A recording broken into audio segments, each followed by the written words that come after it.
बिस्मिल्लाहिर्रहमानिर्रहीम। इमाम मालिक रहमतुल्लाह अलैह आपके शागिर्द बैठे हुए थे और आप अपने शागिर्दों को हदीस मुबारक पढ़ा रहे थे, तो एक बिच्छू ने जो है ना आपकी कमर पे काटना शुरू कर दिया। तो आपने, ये आलम है सरकार से मोहब्बत का, तो आप जो है ना वो हदीस पढ़ाते रहे। तो कहा जाता है कि 12 या 16 मरतबा बिच्छू ने काटा। तो जब आपने अपनी हदीस मुकम्मल की ना, तो उसके बाद आपके शागिर्दों ने जब आपकी कमर पे जाकर देखो ना, तो पूरी कमर पे बिच्छू ने काट के जख्मी कर दिया था। तो आपके शागिर्द कहते हैं कि सरकार आपने बताया क्यों नहीं? तो आगे से इमाम मालिक पता है क्या कहते हैं?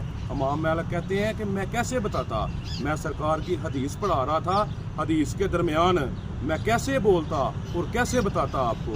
तो ये मकाम है मेरे आका का, ये है इमाम मालिक कि जब हम सरकार का जिक्र करते हैं तो बिच्छू छोड़ के जो भी काटे, जिक्र सरकार का ही है, रहेगा यूं ही उनका चर्चा रहेगा, बड़े बड़े हाक हो जाएंगे। अस्सलाम वालेकुम।